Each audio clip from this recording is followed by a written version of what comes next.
All right, Kareem Hunt or Urban Meyer? Which one is back in football first? Probably Urban Meyer's bitch ass. You know that, guys. You know it's a year max off, right? Yeah, I mean, he'll do some Sports Center this summer, and then he'll come back and coach probably as a special assistant in the NFL. I think you left off one thing here. He's going to come back to Ohio State for a little while, and then he'll go to ESPN, and then he's going to go to another team. It's going to happen. I hate that guy. Oh my gosh, he is a little bit full. I'm an Urban Meyer supporter, but he's a little bit full of it. I will give you that. But let's get loaded, because this is the Loaded Box Podcast. Where we never finish first because we finished last. Folks, we are going to discuss NFL Week 14. We're going to do our preview podcast here. It's fantasy football playoffs times. We're definitely going to get into some start-sits debates. We're going to talk daily fantasy like we typically do on this podcast. Our stacks, our picks, our bargains. But man, some crazy news broke when I was on my way to come play poker with you last weekend on Friday. Kareem Hunt. Boom. Video surfaces. That's like the end-all be-all for athletes these days. If there is a video, you are garbage. And I know we opened up here with him versus Urban Meyer, but you got to believe Kareem Hunt plays next year, right? He'll probably play because some team will get him that's not quite good enough, like the Jets or the not the Browns, but the Jets or the Bills or something like that. They'll take a risk, or the Redskins. You know what really threw me off was I actually was going to predict that he wouldn't clear waivers. I really thought that this was going to be your team's chance. I figured you'd do it. And you want to know why I thought someone would do it? Because the people that are going to get the criticism, the upper management, are going to be the same people. If they would have done it, they are the same people who are going to get all of the praise if the team that would have signed Kareem Hunt ends up winning it all. Because you are getting such a good running back who's only in his second year, who's on his rookie contract, who's literally going to be just playing his ass off when he gets back. And you know he's going to be good. So those same people who are getting the crap for signing him, they're going to be the same ones that are getting praised sooner or later. So why not just do it? Why not claim him now? Because Colin Kaepernick can't even get a freaking football team when all he's trying to do is fight for civil rights, and Kareem Hunt kicks a girl, and they're considering putting him on a football team. Greg Hardy was on a team. I mean, what's his name was picked up from the Niners? Reuben Foster. Yeah. That's just ridiculous, and I don't. I just not feel our like, thing, but all right, it's ridiculous. At the end of the day, we both agree he's playing next year at some point, like you said. Probably. So why not beat all the other teams to the punch? Why not just put in the waiver claim? That's what I don't get. Whoa, that was all controversial right there. Oh, I shouldn't have said that. you gotta kickstart. You gotta get back into it. I didn't even mean to say that. All the other teams to the punch. That's a little bit controversial. That's yeah. Yeah. Before I say anything else. Not intended right there. Nope, not intended. Before I go down any other bad roads here, let's talk a little daily fantasy. I love some of the options this week. I'm going to get into my stack here in a second, but let's hear what your theory is this week at the quarterback position. At some point, I want to talk about this random invention that just came up my head. I don't want to forget about it, and it has nothing to do with football at all. Okay, right after we talk about Pristine, we'll do that. That'll be our reminder. Okay. I might have to write it down here somewhere. All right. Enough. Down to my quarterback. I'm going with Lamar Jackson, 7,500. Quarterbacks are expensive this week. So 7,500 is kind of a bargain when it comes to the quarterback position. He's at Kansas City. Now, look, Kansas City is the worst defense against the pass in the league. Second worst just defense in the league right now, statistically, right? Yep. I just don't know how they're going to be able to handle Jackson. He's one of those guys who was like Deshaun Watson last year, where it's like you don't know how to you don't have a read on him yet because it's so early. Where he's running so much, running a ton, and the fact that you're going to have to commit to him, and then he can throw it or he can juke you, he can run, he's going to score some touchdowns with his feet. I just think he'll have this way with this defense, with this garbage defense, in a game that could end up actually being a lot higher scoring than we expect because it's the Ravens team, but Kansas City's offense is obviously really good. I think he'll have his way with this defense. It could be one of his best games, and I'm serious, not of the year, but of his entire career. Oh, could be one of his best games of his career. I'm calling it right now. I wouldn't be surprised to see him get around 30 points. Like in the last 3 games, he had 16 points, And these are the three they started, right? 16 points, 22 points, and 16 points. Yeah. And that's because of like what he does with his legs. Yeah. He's going to be able to throw the ball a little bit easier, and I just think Kansas City's defense is going to be more confused than they ever have been when they had this guy running around on them. Look at those rushing attempts that he gets. So in that starting debut, 26 carries, over 100 yards. The last 2 weeks, so he went to 11 carries and then 17 carries, but over 70 rushing yards in both those games and a TD in both of those games. So that right there, out of a quarterback, makes you fantasy relevant. So I'll give you that. I don't mind the pick at all, especially against that defense. If you have a running quarterback, you have a chance, especially in FanDuel. Long term, something has to change. The dude has 37 plus 17. That's like 54. Quick math. 54 carries out of a quarterback in 3 weeks. Yeah. He just got tested for a concussion last week. That's a sign of things to come. So I'm not saying that you shouldn't use him in daily fantasy because you can never predict an injury. But man, Easy I'm thinking points. just like redraft and long term, that offense has to change next year once they have a little bit more practice time with him as a starter. You can't have 54 carries in 3 weeks as a quarterback in the NFL. They can do what they want. They can if they want to have a really short shelf life with their first-round quarterback. He's tiny anyway. He's not going to have that long of a year. Might as well run him into the ground. Use him up like RG3 style. Yeah, exactly. Well, you kind of alluded to what I was going to say about quarterback because, man, it is a great week. It is expensive options galore this week for quarterbacks. So my stacks sort of followed that trend. If you're going to use one of these stacks, though, I'm warning you in advance because I put a couple of lineups together. You need to find some bargain plays. So that's kind of what I did with a lot of my other positions. I found some bargains for you in case you want to use these. But I like the expensive stack this week. So I'm going to give you 3 of them. I'm not going to talk too much about any single one. After I tell you the 3, I want you to tell me which one you like the best. You got the Saints stack of Drew Brees and Michael Thomas. They're at the Bucks. Bucks are 27th against the pass. Dude, this combo is due to pop. Michael Thomas has a total of 12 points over the last two weeks. Over those 2 weeks, 9 catches for 78 yards. That's like an average to below average a week for Michael Thomas. So I think he's due to pop. Option number 2, this is the one I really like the best. Phillip Rivers and Keenan Allen. Since they play the Bengals, Cincinnati's 31st versus the pass. Phillip Rivers, 3 straight weeks over 20 points. Keenan Allen, talk about a hot wide receiver, averaging nearly 20 FanDuel points right now over the last 5 weeks. So that's pretty sustainable, and a touchdown in 4 straight games. He's only the 8th most expensive wide receiver. I thought that was a little bit, I think they're like pricing him a little bit wrong. I don't know of a wide receiver that's really been any hotter than he has lately. And the third and final option for you is the Steelers. You got Big Ben, and then you could go really expensive and go with AB, or you can tone it down a little bit and go with Juju. And they're playing Oakland. Oakland is decent against the pass. They're 14th. But, man, Ben over his last 5, he's averaging like over 25 per game. Antonio Brown is Antonio Brown. He hasn't had less than 11 points all fantasy season. He's averaging 18. And Juju averages 15 per week. So I feel like you can almost go with the lesser receiver there and afford more expensive guys throughout the rest of your lineup. But I like any of those stacks. Like I said, I would go with the Phillip Rivers one. I would take any single of those. Of those 3, which one would you back? Well, I hate to be on the same page as you if we get 3 picks, but I got to go Rivers and Allen. Number 1, they're the cheapest. Number 2, I've said before the second half of the season, I said, I know you were a little bit down on Allen, but I said second half Rivers and second half Allen. This is when Allen starts scoring touchdowns. I told you it's this. It's a thing, man. It's a lock. This is what happens. The Rivers-Allen combo second half of the season. Not only that, but if you watch that Sunday Night Football game, when you throw an interception to the Steelers where they run into each other and then Keenan Allen ends up catching it for a touchdown because it pops up in the air, that duel, you can't be stopped. If you're throwing it to the wrong team and your team and Keenan Allen is the one who still ends up with it, your connection is just unbelievable because the ball is just magically popping out of arms because guys are running into each other. It's unbelievable. I know we love that because we both had the Chargers in the Super Bowl in our preseason preview pod for the entire season predictions. We're both big Rivers and Allen fans, but we both bet on the Steelers. How depressing was that loss? What a terrible loss. Yeah, there was lots of reasons. I mean, the Ravens offsides or false start that they missed somehow.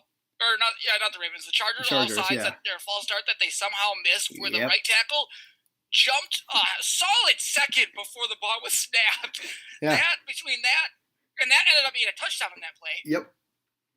Between that and the Steelers actually having an interception and then exploding into each other, the ball somehow floating in the air long enough, it wasn't in the cards for them. They should have easily, when they were up 16 points, that was ridiculous. I still count that as a win. And then they went offsides 3 consecutive tries on a field goal. I like that though. So do I. Like the aggressiveness, but against certain I used to do that in Madden constantly against you. All right, here's the fact though. The Chargers have been cursed with field goal kickers for like the last 2 to 3 years. Just let that guy kick it. He's going to miss it. Just let him kick it. Doesn't matter. He missed the first one, too. Yep, exactly. But I used to do that to you all the time. Just go off sides as much as I could until I could try to block it for real. Why not? It felt great when you blocked one. There was one quarterback I feel like we need to talk about because I think he's a bargain play. He's kind of like your Lamar Jackson here. No. The last 2 weeks, he's put up 31 and 26 points. The man, the myth, the legend, Josh Allen. I thought we'd be talking about Josh Rosen at this point of the year. We're not. We're talking about Josh Allen. He's 7,400 at home against the Jets. Look at this. 3 passing touchdowns over the last 2 weeks. That's not huge, but it's progress compared to what he was doing. The biggest thing about him has been those rushing, man. 99 yards and a touchdown 2 weeks ago. 135 rushing yards last week. If you go bargain, and I know you like Lamar Jackson as your bargain, but would you be comfortable trotting out a little Josh Allen this week? Never. Really? I don't care how good he's playing. There's not a world that I'm playing Josh Allen in. Because I'm not going to... Because you know what happens? How stupid we feel if we play Josh Allen and he goes for 2 points? Yeah. Or negative 2 points because he threw 4 interceptions? Which is possible. I just think, that's on me. I wouldn't even blame Josh Allen. That's my fault. It's like us not betting against Nathan Peterman every time he's played. Right. After getting to watch him since they played the Dolphins last week, I see a little bit more than what I did. Obviously, the arm talent. Listen, the arm talent is there. Everyone knows that. But man, that accuracy, that touch that he needs to put on the ball, he needs to work on that so bad.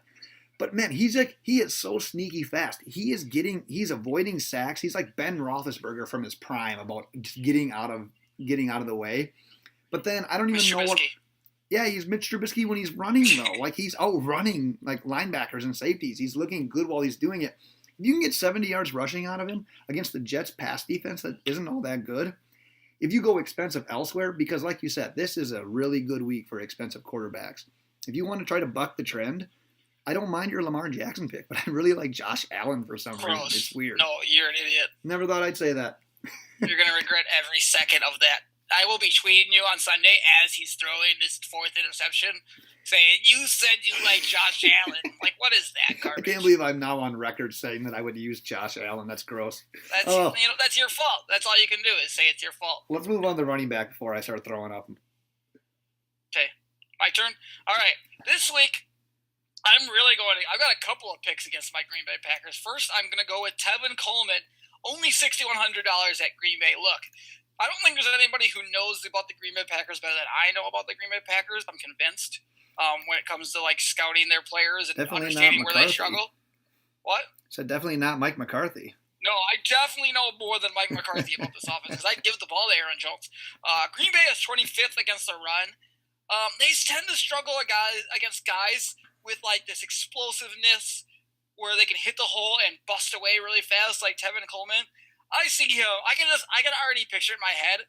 I get these like reminiscences with people that play the Packers. He's gonna hit the hole once or twice, and he will have like a 70-yard touchdown at some point, and he'll probably catch a few balls. But I see a few big runs where we're not just able to stop him because he's hitting the holes so quickly. I'm less scared of Smith because they're usually better against those power running backs. It's a slender, explosive, speed type of guy that can still kind of F with you and Tevin Coleman. The Falcons didn't give him a lot of carries last week. It wasn't on purpose, but both running backs struggled against who was it? Baltimore. The Ravens. So neither guys really ran. The coach said it wasn't my intention. I expect them to get more involved. It was just 3 games ago he had 30 points. So I expect him to touch the ball a lot, especially the way Matt Ryan's playing. So maybe he'll want to give a little dump offs to Tevin and hand him the ball. I see Tevin Coleman having a big game against the Green Bay Packers defense. Especially they don't have Daniels. They're not playing well up the middle. It's just they have one guy essentially right now, and it's Kenny Clark. Yeah. Did you and have Jair Alexander on the outside?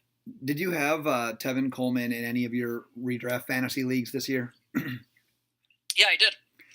So then you're well aware that you could use him basically throughout the first half of the year and be confident. I mean, he was a double-digit touch guy every single week. He was double-digit points every single week.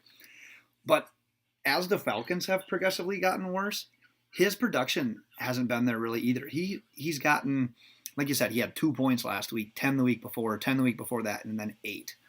But what's happening too is his carries are going down. How many games ago was 30? I thought that was 3 or 4 games ago. That was 5 games ago. Oh, Jesus. Yep, early November that was. But man, his touches have just significantly reduced as well. I mean, he's only combined for 7 catches over the last 3 games. Hasn't seen double-digit carries in the last 3 weeks. But I think what you have going for you there is, what do the Falcons need to do? Probably establish a little bit of a running game. Probably try to make things a little bit easier for Matt Ryan. You obviously see the Packers more. You know the Packers a little bit more than me. Have the Packers struggled against running backs that can catch the ball this year? I'm trying to think right now. I don't think particularly a lot. Martinez has been essentially pretty good at making plays there, so it hasn't been like a glaring weakness. It's been more slot wide receivers, but I'll get to that. Yeah. I don't mind that play. It's a little tricky. What I think you have going for you there, it's like a kind of like a boom bust thing. Whereas he's been so cold the last 3 weeks, I don't know if anyone's going to touch him. So man, if you have him, you're the only one that's going to grab those points, and he has that potential. Like I said, he's had 10 points in a couple of those weeks, and he had 35 weeks ago, so it's not bad. Last year they were much worse, where they would get like third down and like 14, and they would just dump it off to a running back. And then they would run for 17 yards or something like that. They were really bad in those situations. Not as bad this year. I say I thought I remembered that, but I didn't know if that was much this year or not. Not that I can recall right now in my head. No. So I had talked about if using one of those expensive quarterback wide receiver stacks, you're going to need some bargains. I've got 2 bargain plays I want to run by you at running back.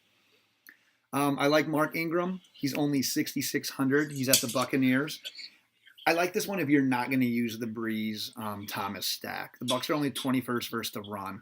And Ingram's been cold the last 2 weeks, and I think that's why his price has gone down. Like I said, only 6,600.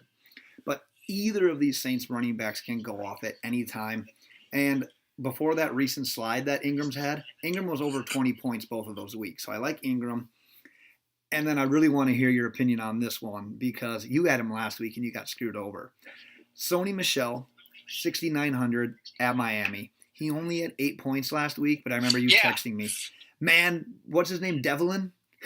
Yeah. He stole 2 touchdowns from me, man. But what you can remember from Patriots running backs. Or John Gruden. Man. When someone steals touchdowns as a Patriots running back, they seem to never do it again, like the next week. Remember when Jonah Gray or whatever his name was, when he came in and stole all those touchdowns, and Gillislee was that guy for a little while. It's never when those oddballs do it, they never do it again. So I really think you should stick with Michel this week against the Dolphins. They struggle against the run. And in that game, I really imagine the Patriots controlling the tempo. He's going to be involved. They're not going to know whether they're running or passing. He's going to be pretty efficient. I'd say over 100 and a touchdown for Michel is a pretty conservative estimate. So if you're going to go bargain running backs, I love Ingram, love Michel. If he would have scored 1 touchdown, I would have also won the league where I was the highest scoring player and somehow lost at 76 points. It was a wild year. Patriots running backs, man, you'll love them, and then that'll happen, and they will ruin your season. He hasn't fucked me over one time, though. He hasn't fucked me over one time. And it's not even his fault, but they haven't done that to me. They actually did give him 1 carry right away, and he didn't get in, and then they gave it to Devlin like the next 2 times. So I might as well jump to my flex here. With Sony Michel, 6,900 at Miami. I said, does FanDuel think I won't see that they've snuck Sony down to 700? Like, do you think they feel like they're being sneaky? Like, oh, he didn't have a good week. We'll sneak him down and see if anybody see him. Like, he's unnoticeable. Just because he wasn't as effective against a very good Minnesota run defense doesn't mean he won't ball out against Miami's run defense, who is 30th. One thing the Pats do is, we already talked about the 2 opportunities. So one thing the Pats do is they play to a team's weaknesses. That's what they do. And the Vikings' weakness is not against the run. So Sonny Michel, although he was on the field and getting some touches, especially in the second half, he only had 20 yards in the first, I think like 60 in the second. His yards were just going up, but somewhere around there, somewhere in that area. But they were more using that Rex Burkhead and more getting the ball to White and Burkhead because that's where they had those mismatches. But now he's going up against the Miami defense who can't stop the run. You're telling me you don't think Belichick is going to hand the ball to Sony Michel? Absolutely. He doesn't know that this defense is one of the worst run defenses in the league. This could be one of those games where he has one a year where he gives the ball to like Sony Michel like 25 times and just runs it down their throat as slow as possible. They're going to shred this Dolphins D suckers. No, I'm all about that play. I mean, like I said, I recommended it as well. Man, and I think where you gain that advantage is the people that used Michelle felt like they got burned last week. So yeah, you go right back to that fire. He still had 80 yards. But... Yeah, like he still had a fine game, but yeah, you miss out on the 2 touchdowns. You just get pissed off because of what could have been. So that was your flex play, correct? Yeah. All right, I'm gonna jump in. I'm gonna stick on my my bargain train here at wide receiver, and I know this same exact guy failed me a bit last week, but I'm going back due to the matchup and the likelihood I see of him bouncing back. And it's DJ Moore. He's $6,300 at the Browns. He only had 8.5 last week. A little disappointing. But the 2 weeks before that, 25 points, 14 points. Now he gets that 28th ranked pass defense in the Browns. And the Panthers in general, all right, so I'm using the Panther here, but think about this. They've been terrible since they got blasted by the Steelers on that Thursday night game. They've been absolutely terrible. So, one, I'm done betting on them. I've made a habit of betting on them recently, and it's cost me. So I'm done with that. But I really think that in this matchup, that offense is too good to be held back. Plus, man, as much as I like this guy, Christian McCaffrey cannot score 30 to 40 points every single week. At some point, you got to share the love a little bit. Bounce back week for DJ Moore against that pretty weak pass defense of the Browns. At only $6,300, I'm pretty confident using DJ Moore as a bargain receiver. At one point this week, I was winning $20,000 in first in a FanDuel tournament. That was one of my favorite text messages I ever got from you. And you're like, hey, I'm winning $20,000. And I just looked at it and just died. I've never seen something like that before. Guess how much money I made? Zero. All because Aaron Rodgers, essentially. Like, he fucked me over. Should have used another wide receiver or quarterback. Your lineup tore it up in the beginning. Like, you were getting touchdowns from everybody. Hard. That was fantastic. Yeah. I almost used DJ Moore this week. It was between two guys. But after I saw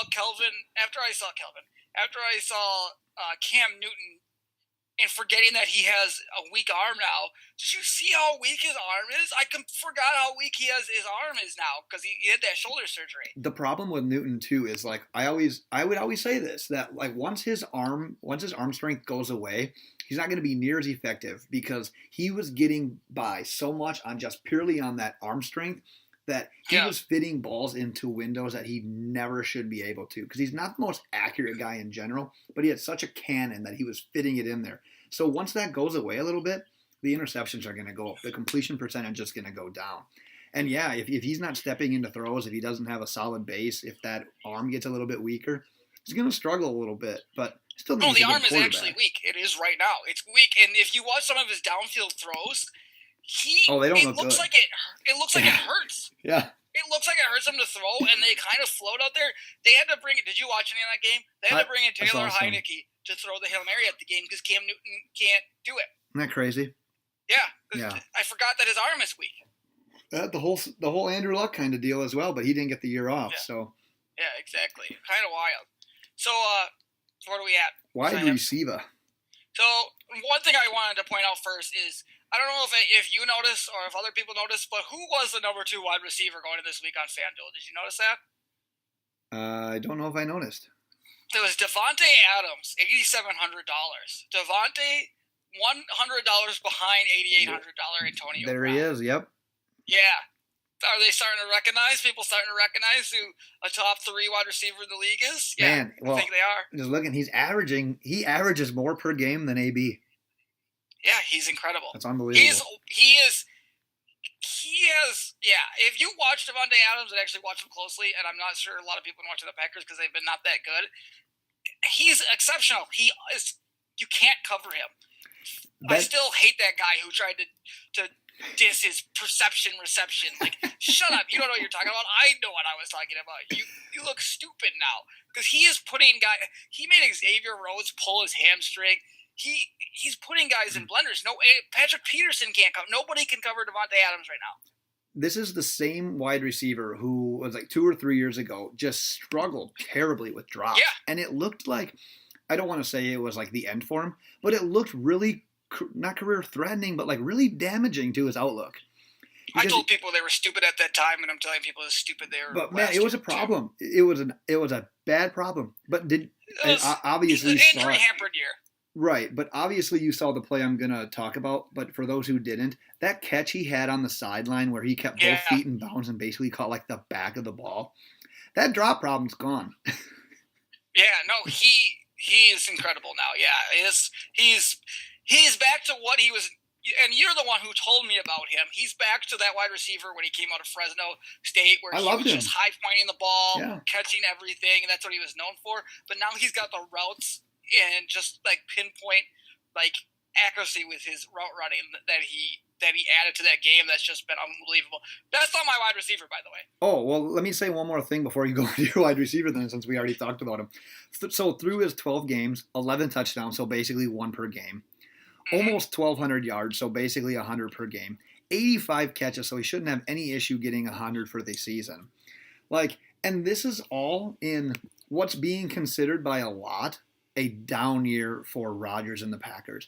And the Packers are having a down year. But Rodgers' numbers are still fantastic.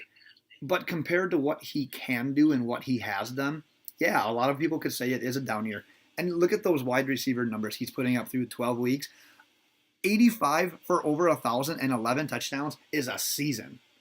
And I told you guys this guy was going to have 17 touchdowns in first year over 1,000, which he's already passed. This year, he's going to get close. He'll probably have 15 to 17 this year. It's going to be damn close. Well, let's talk about your actual wide receiver. Okay, my actual wide receiver is I'm going up against the Packers again. I'm taking Calvin Ridley.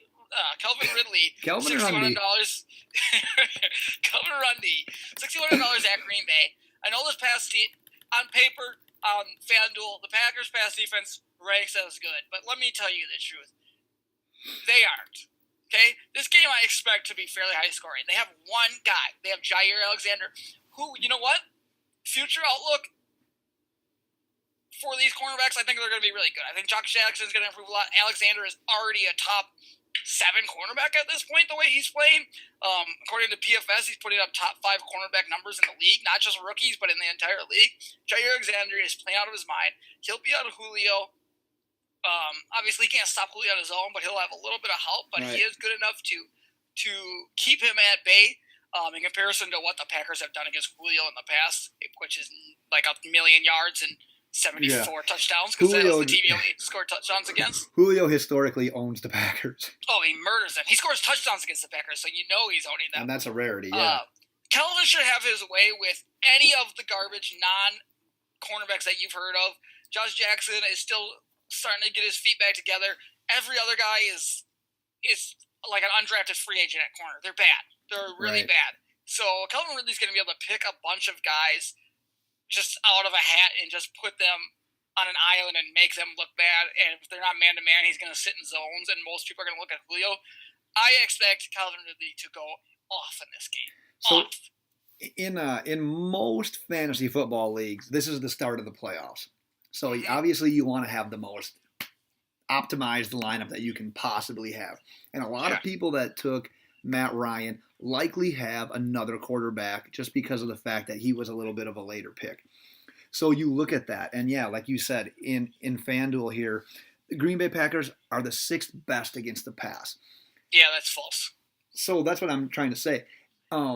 This kind of goes beyond DFS right now, but more towards like the redraft of like your playoffs for fantasy football. Mm-hmm. If you have Matt Ryan, if he's one of those quarterbacks that you're considering, I know you need to play matchups, but are you comfortable throwing Matt Ryan into your first round playoff matchup for a redraft league? Yeah, I mean, this team is, I think they're all but kind of. I mean, even you saw Aaron Rodgers, just body language done with McCarthy. I know he talks like he cares about him. Doesn't give a fuck about him.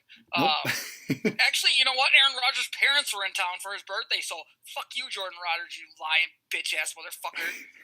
Were they really?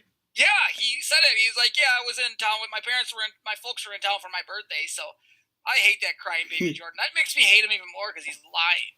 So yeah, suck on that. And you know, Rodgers is so calculated in everything that he says that he made sure he mentioned that in the interview. He was going to do that no matter what. That's awesome. I didn't hear about that. Oh yeah, so he did. They mentioned that, and like it was his, after practice or something like that on Monday yesterday in his locker room interview there. Yeah. But yeah, I'd be comfortable start. It depends on who your other QB is. But Matt Ryan has a mental edge against Green Bay the last couple of years. He does. Why wouldn't you play it against you? Like I said it for the Jaguars, like they didn't beat the Steelers, they should have, and they had them down to the last drive where Brent Roethlisberger had thrown an interception and they got garbage calls, and Jaguars should have. Jaguars had a mental edge over the Steelers. I mean, right now Matt Ryan is confident when he plays the Packers. I wouldn't bet. That's confidence is everything in sports. You should know that better than anyone. With that recent history, man. I mean, like you said, he just owns them. So the only thing that would scare me maybe a little bit is the weather in Green Bay. Kind of pay attention to that as well. But yeah, I mean, trot him out there. Trot him out there. Are you ready for my favorite part of this segment? Oh God, here we go. Oh, it's the rousing version of Who Am I? Wide receiver edition. I'm going to give you 3 clues. I really feel like the 4th one will give it away. So try to get it in the first 3, all right? Okay, I'll try to get on the first one. Ooh, that's going to be tough. But this is a fantastic first clue stat-wise. All right. So not last week. Don't think about last week. But the 2 weeks before that, I combined over those 2 weeks for 17 catches, 332 yards, 4 touchdowns. That results in 68 FanDuel points. That's clue number 1. I don't have any idea. Shoot. All right, clue number 2. However, last week, I just talked about this, actual last week game, I played against the 28th ranked pass defense. I caught just 1 of 6 targets for 13 yards and no touchdowns. Is it Mike Evans? No. Fuck. 3rd clue. My performance, this is the one I think maybe will give it away. Pay attention to this one. I jumped too early. That wasn't Mike Evans. My performance last week was even more disappointing when you consider that I should have been the main guy with 2 other key members of the team not being able to play. 2 other key members of the team not being able to play. I can give you the 4th clue. It might what was the ranked defense they played against? Last week, 28th ranked pass defense. 28th ranked pass defense. So that's got to be. Oh, I don't know who played who last week. That's what makes it harder. It's tough for me. When we look at all the stuff for this week, and then you got to try to think back to the week before. I know that's what's making it tough for me. Is who have I can. Well, yeah, you can look it up. I can put the worst pass defenses, but I can't. Remember who they played. All right, let's see if this last clue will give it away here for you. I have an unfortunate commonality with a recent former teammate.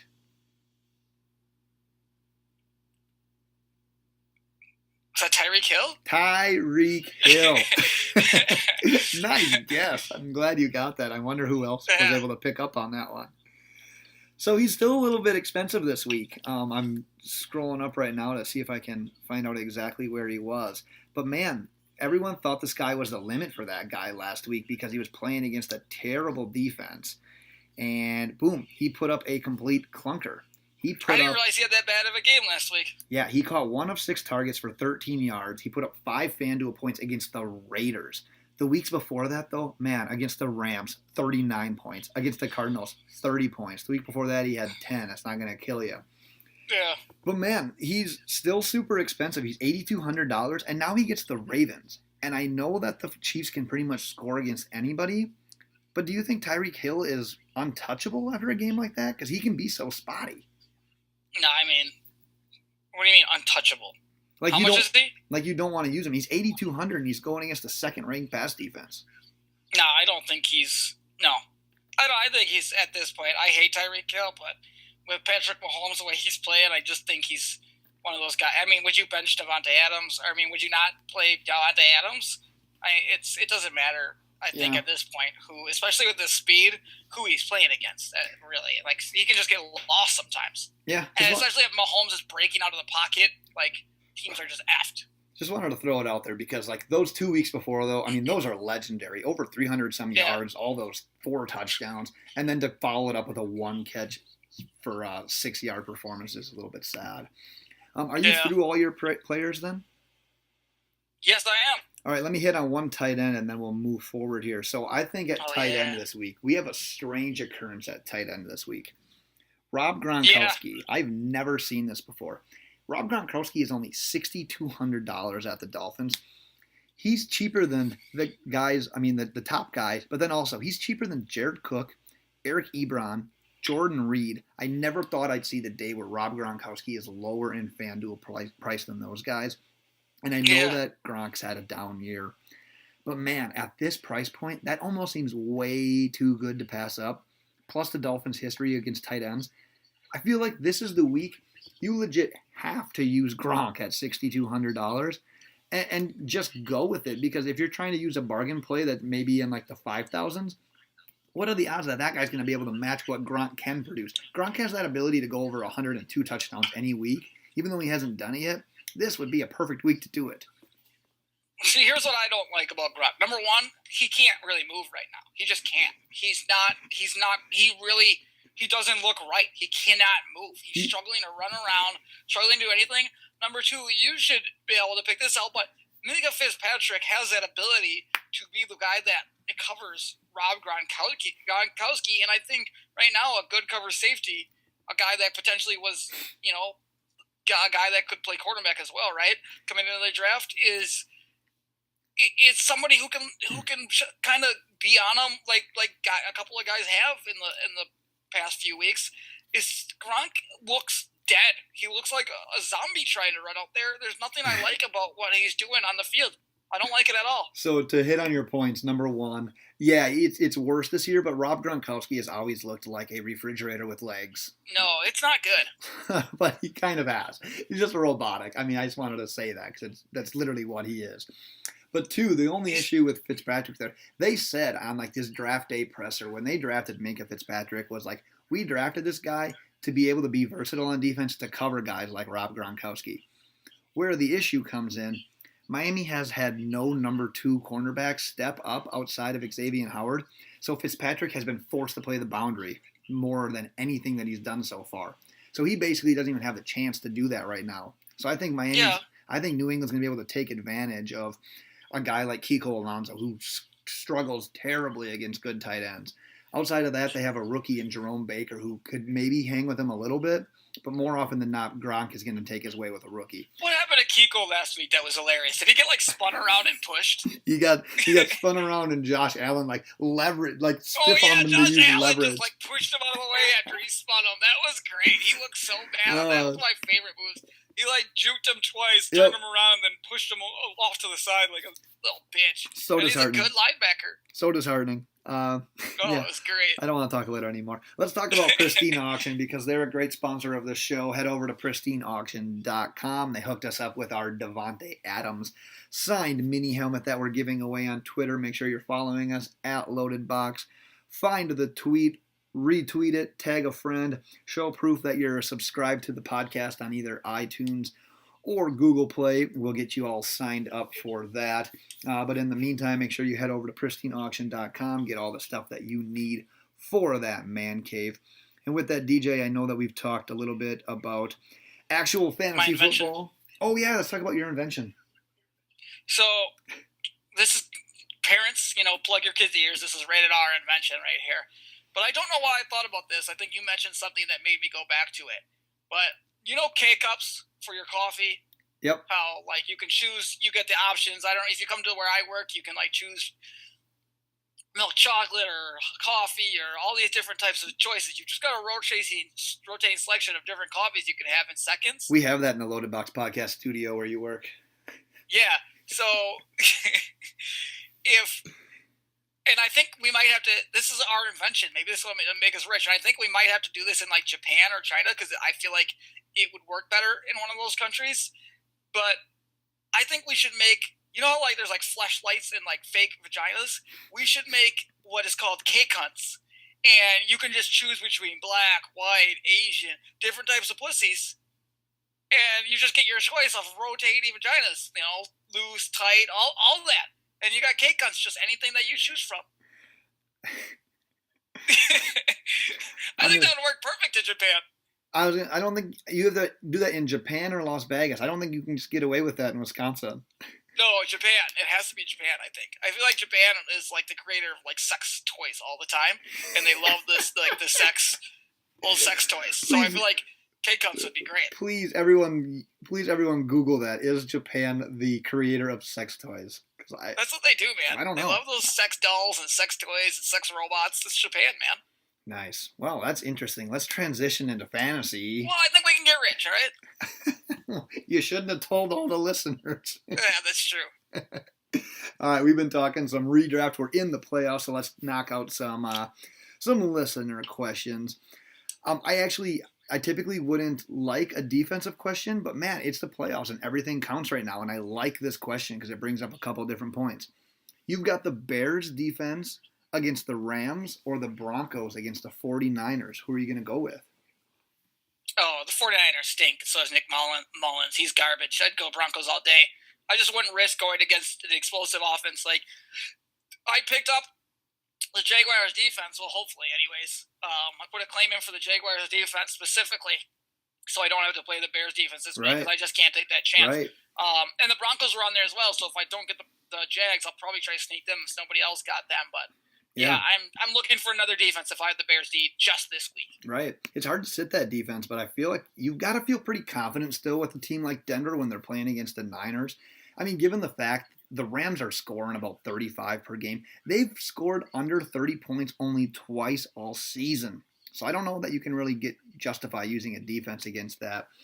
I feel like the Broncos are not only the safer play, but in that matchup, they've got some boom potential as well, given that opponent. So the floor is way higher for the Broncos than it is for the Bears. They could all of a sudden give up 30 and you're negative points. Yep, yeah, clean sweep, I think, for us there. We're going to go with Broncos max give up 17 to 20, probably. You would think so, yeah. Max. 20, 21 points. That's about it. With some sacks and probably turnovers. You would think so. Yeah, especially with that defensive line with the Von Miller, Bradley Chubb duo. Yeah, I like it. Clean sweep, Broncos. We have a wide receiver debate. Your boy Mike Williams versus the juicy matchup Bengals, or Traquan Smith, the guy who put up a 0 last week, in another juicy matchup at Tampa Bay. Yeah, I gotta go Traquan here. Traquan, I sounded like a child or something there. Traquan. Just because, the Saints had such a terrible loss last week, I feel like Drew Brees is going to be like Oprah, and he's just going to be, here's a touchdown, there's a touchdown, everybody gets a touchdown, just giving him away. So if Traquan doesn't have a good game, I'd be severely surprised. Again, you're trying to minimize risk here, I think, in the playoffs, and go with guys you consider the most, highest floor here. And Mike Williams is such hit or miss. Sometimes Phillip Rivers, I think, forgets he's on the field, and that's just kind of what he does with guys that aren't Keenan Allen, essentially, and Melvin Gordon. He just kind of rotates between the next guys, so you don't know. You could get 0 catches for no yards, or you could get 5 catches for 80 yards and a touchdown or whatever. That's what I was. That's the same mindset I came into this one. I said, well, both of them have boom potential. Which one has the safest floor?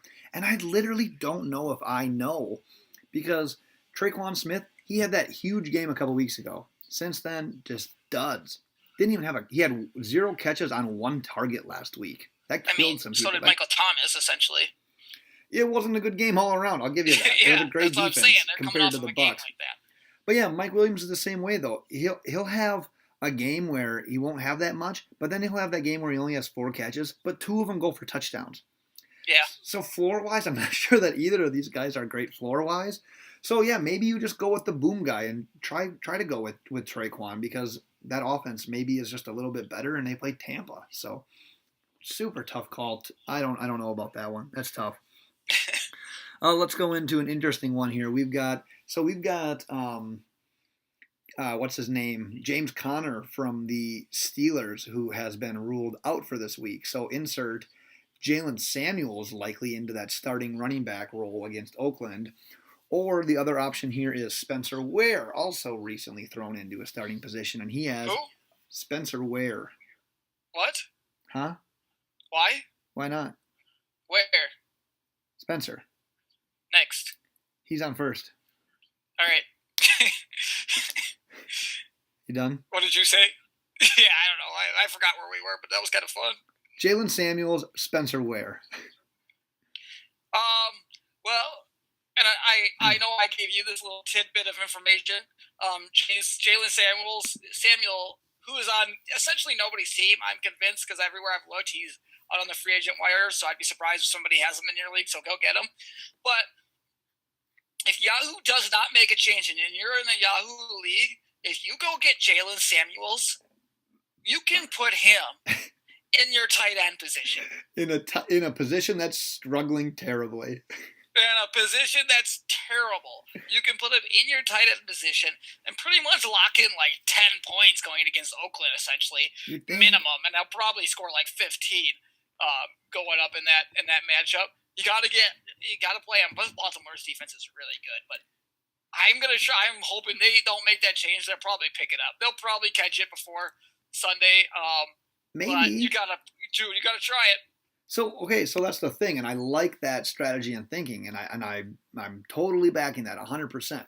So let's say that you have Travis Kelce already at tight end, and you only have that one tight end or flex position. You can't do it.